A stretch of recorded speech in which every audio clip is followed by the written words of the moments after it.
think it's looking this way. Don't move. Oh, it's walking. It's leaving. I got it. I'm a TikToker, and when a search team came to rescue me from Bigfoot, I told them I'm staying with him. But what they didn't know is that Bigfoot had done horrifying things to me, and I had no other choice but to fulfill the Sasquatch's awful wishes. My name is Reese, and my whole thing was forests. Not survival content, not gear reviews, just solo trips into remote wilderness most people wouldn't spend a night in, sitting with the feeling of a place and trying to put words to it. The forest I chose had a reputation for people going missing there. I went anyway. I always went anyway. That's the part I've had to sit with since. The first 2 days were exactly what they should have been. I filmed, I camped. The forest felt the way forests feel, dense, old, indifferent in the way I'd always found more comforting than unsettling. I slept well both nights. Nothing moved that shouldn't have. On day 3, I pushed past a boundary marker because the terrain beyond it looked more interesting than anything the map had flagged. I told myself I'd find my way back by morning. I woke up on day 4 to something I still don't have clean language for. The prints were at the edge of camp. They were at the edge of camp, not the perimeter, close enough that whatever left them had been standing within a few meters of where I was sleeping. The size stopped me before anything else did. Not the shape, not the depth, the size. They were wrong in a way that takes a moment to fully land. The way something wrong needs a beat before your brain catches up to what your eyes are already telling it. I crouched over them until my knees ached. I filmed everything I could think to document. Measurements, angles, the way the ground had compressed under the weight of each one. I had no signal to post any of it. I spent that day rationalizing. Bear was the first thought and the one I returned to most. By nightfall, the rationalizations had worn through. That night the sounds began. Slow movement just beyond the tree line, heavy, deliberate, unhurried. I lay still in the tent and listened. Every time I shifted or made a sound, it stopped. Every time I went quiet, it started again. I didn't sleep. But then something changed around 3 a.m. The sounds stopped, and the tent wall pressed inward. Not wind, not a branch. Something pressed against the outside of the tent with what felt like a finger or the tip of something enormous, and dragged it slowly downward from the top of the wall to the bottom, maybe 6 inches from my face. One long, deliberate stroke, testing the material, testing whether I was inside. I stopped breathing. It did it again. Same spot, same pressure, same patience. I didn't move until sunrise. By then, the prints outside the tent had moved close enough that the nearest one was directly in front of the door, positioned so that I would have to step over it to exit. I don't know if that was intentional. I've never stopped thinking about it. The prints that greeted me on day 5 weren't at the edge of camp anymore. They were everywhere, not circling, converging.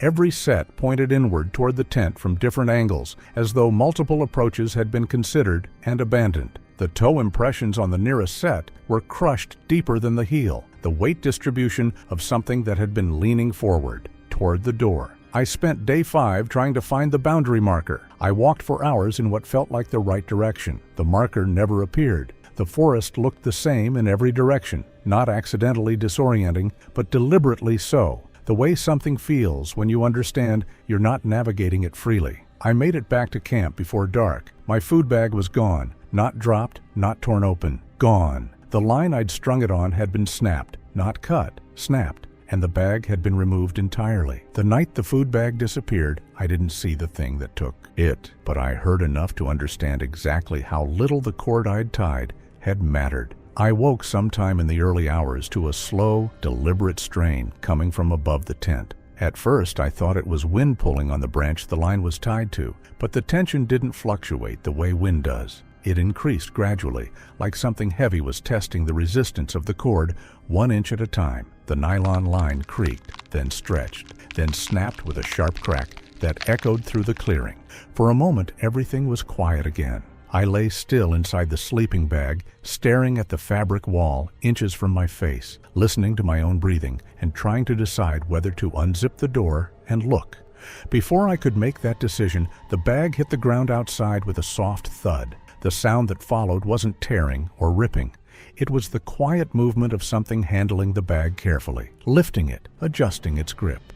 Then footsteps began moving away from camp. They were slow, heavy. Without any urgency, the weight behind each step compressed the forest floor in a way that carried through the ground beneath the tent. I could feel the faint vibration of it through the thin foam pad under my back as it moved deeper into the trees. The steps didn't accelerate. They didn't try to hide themselves. They simply left. I had 4 protein bars in my jacket pocket. That was everything. That night, the breathing came back, closer than before. I could hear it moving around the outside of the tent in a slow circuit. Not panicked, not hunting fast, just patient, methodical, like something making sure of something. At one point, it stopped directly behind my head and stayed there for what I counted as 4 minutes without moving. 4 minutes of something enormous, stationary, inches from where my skull pressed against the tent wall. Then it reached in. I felt it before I understood what was happening. The tent fabric pulling inward at the top, corner straining at the pole, and then something warm and heavy pressing through the mesh vent. Not fully through, testing, probing. My sleeping bag, my gear, the shape of me in the dark. The contact lasted maybe 10 seconds and then withdrew. I screamed. I know I screamed because my throat hurt for 2 days after. Nothing reacted to the sound. That was the worst part. The presence outside didn't startle or retreat. It simply continued its circuit, unhurried, as though my screaming was weather. I ran on day 6, not day 7, day 6. I packed before the sun fully rose and moved as fast as I had ever moved through terrain, not caring about direction, caring only about distance. About 40 minutes into the run, I started noticing something that didn't fit the shape of a normal pursuit. The forest to my right kept moving, not visibly, not in a way I could track with my eyes. But every time I changed pace, every time I stumbled or slowed to step over a root, something large adjusted with me. Branches shifted, deadwood cracked under weight that stayed just out of sight behind the trunks. When I stopped, the sound stopped. When I moved again, it resumed. At first, I thought it was following behind me, keeping distance the way predators sometimes do when testing something. But the rhythm quickly felt wrong. The sounds weren't trailing, they were pacing, always slightly ahead of my shoulder, moving parallel to my chosen line through the forest. When I changed direction, the sound shifted with me almost immediately, adjusting to whatever line I tried to take through the forest. It never showed itself, but it never lost position either. After 10 minutes of that, something else happened. A single heavy impact from higher up the slope ahead of me, the kind of sound something large makes when it drops from a ledge or branch and lands with its full weight. I stopped instantly. The movement to my right stopped too. For several seconds, the entire forest stayed, completely still. That was when the thought settled in with a clarity that cut through the adrenaline that had been driving me since I left camp. It wasn't chasing me. It was keeping me inside something. I stood there, breathing hard and looking into the trees, trying to find any piece of it through the gaps in the trunks. Nothing moved. Nothing revealed itself. Eventually, I turned around and started walking back toward the clearing. The movement to my right escorted me the entire way. 3 hours in, I stopped for water at a creek. There was a track in the mud beside it, fresh enough that the edges hadn't dried. Pressed so deep the water was still slowly seeping in around the edges. It was ahead of me. I had been moving for 3 hours in a straight line, and it was ahead of me. I stared at the track for a long time.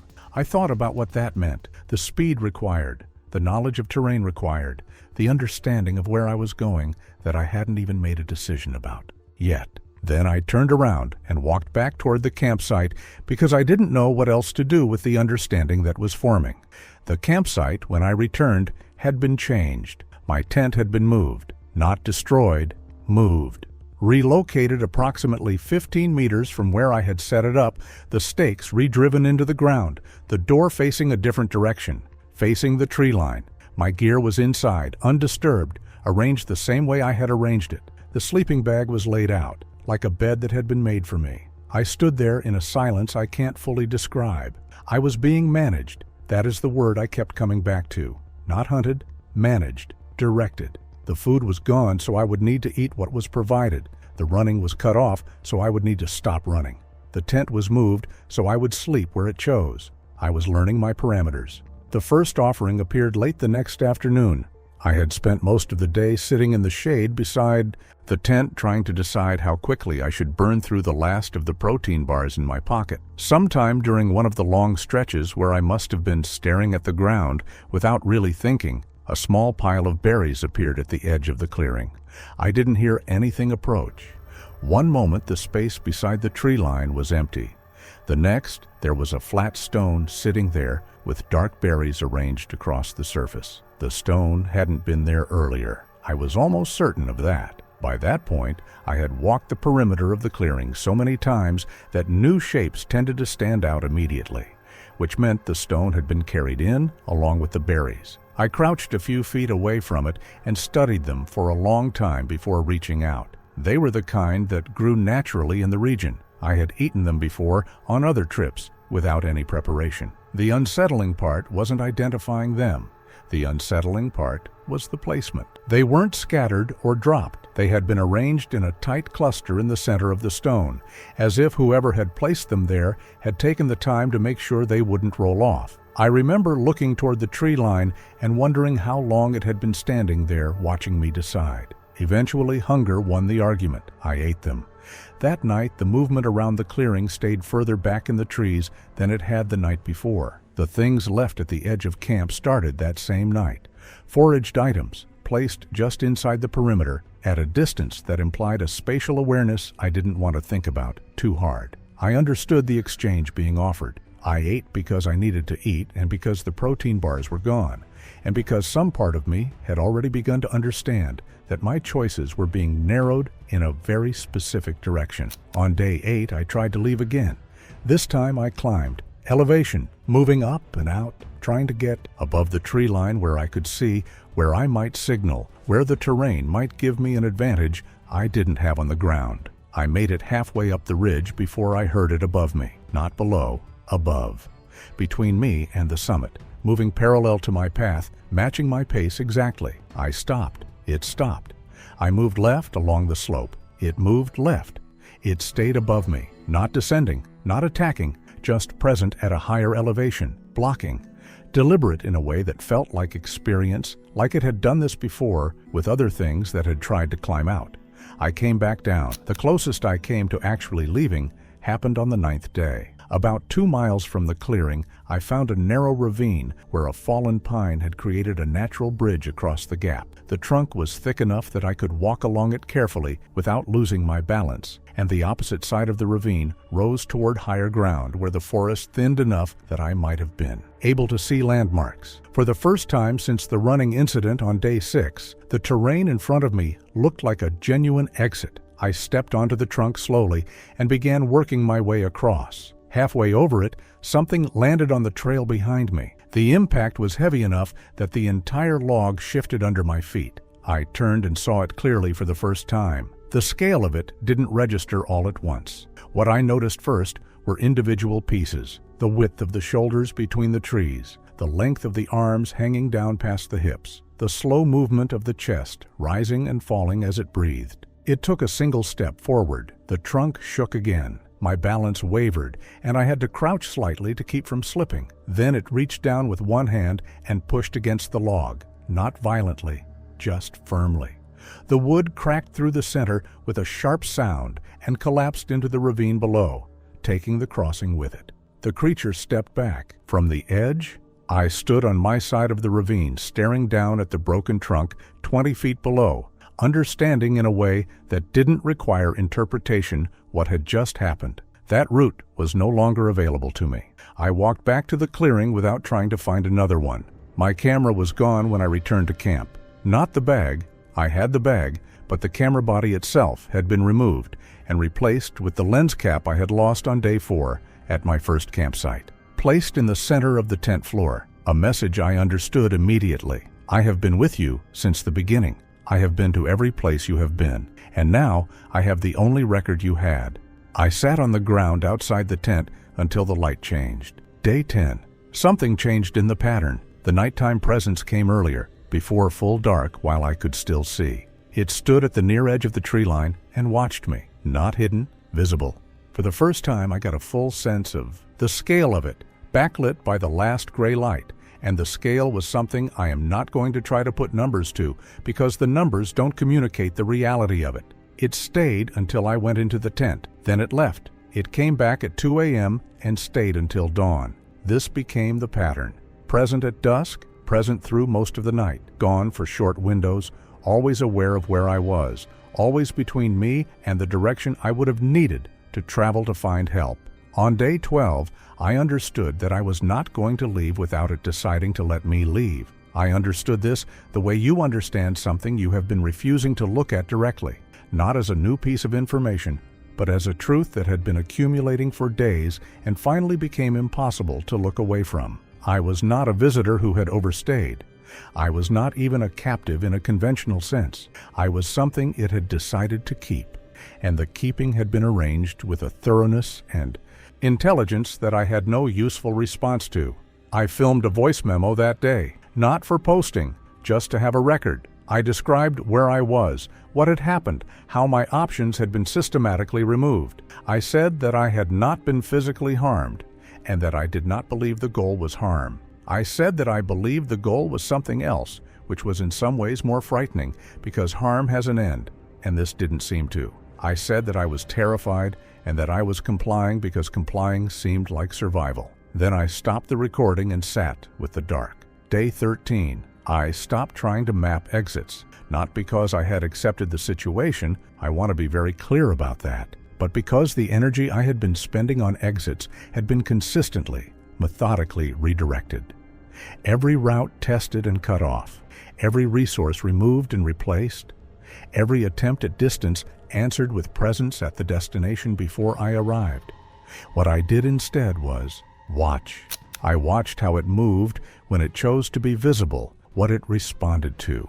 I learned that it did not like when I cried, not because it comforted me, but because the crying seemed to agitate it, made the nighttime circuits more frequent, the presence more immediate.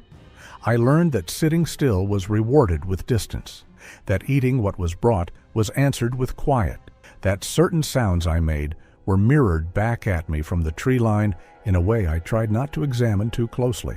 I was being conditioned. That word sat in my chest like a stone. I was being conditioned, and I was cooperating because the alternative was starvation, isolation, and the slow removal of every other option until cooperation was the only thing left. It was not a choice. I need whoever is reading this to understand that it was not a choice, it was arithmetic. What it wanted was compliance. Compliance was the cost of not finding out what happened when compliance was withheld. I paid it. Day 15. The presence let me walk further from camp than it had allowed since day 6. Not to the ridge, not to any route out, but further, into a part of the forest I hadn't been in, moving ahead of me, but not blocking, guiding in a way that was distinct from hurting. I followed because following was what the situation asked for, and because some cold practical part of me knew that understanding my environment was the only resource I still had access to. I've thought a lot about that walk, about what it wanted me to see, or understand, or accept. I didn't have an answer by the time I heard the search team on day 16. The sounds of them were distant at first, radio static, the crack of gear moving through brush. I knew immediately what it was. So did the presence. The forest went completely silent, the way I had learned it goes silent when something large has made a decision, and then the circling resumed, tighter, faster than usual, closing around my position in a way that communicated something unambiguous. Stay. I stood at the edge of the small clearing it had been keeping me in and understood my situation with a clarity that hadn't been available to me when I was still hoping to be rescued. If I called out and brought them to me, it would withdraw. They would take me out. And then, this was the part I had been turning over since the moment I heard the radio static. Then there would be nothing stopping it from following. Not me. Them. I had watched it manage terrain, cut off routes, remove resources with a precision that implied planning over time. I had watched it track a search team from behind, move through ground they'd already covered without making a sound. I had watched it take my camera, move my tent, leave a retrieved lens cap as a message. Whatever it was not undiscriminating. It had chosen me. And I did not know what it would do with people who arrived as obstacles between it and what it had chosen. That calculation happened. Fast, and it happened in the background of everything else that was happening, and I am not sure how conscious it was when I made it. Maybe it wasn't a calculation at all. Maybe by day 16 the conditioning had gone deep enough that what I called reasoning was something else. The search team moved through the trees ahead, a shape, tall, dark, still, gone before everyone fully turned to look. They found me in the clearing, moving toward me fast, voices overlapping, someone's hand on my arm. The urgency was real, and I understood it, and I couldn't make myself respond to it. Someone stepped directly in front of me and blocked my path and asked me, close, direct, making sure I was actually present for the question, why I would walk back towards something that enormous. I looked at the trees. I looked at the person in front of me. I thought about what it had taken from me, my food, my camera, my roots, 17 days of systematic reduction until the only thing I had left was the role it had made for me. I thought about the tent moved 15 meters and placed with the door facing the tree line. I thought about the lens cap retrieved from a campsite I hadn't returned to. I thought about the thing pressing through the mesh vent in the dark, slow and deliberate, learning the shape of me. I thought about the search team, the static on their radios, the path they would need to take back out. The heavy steps stopped. The shape in the trees was gone. The forest went completely silent. He was still waiting for an answer. I looked at the trees, not at him. I told him I wasn't lost. I was with Bigfoot, and I was staying.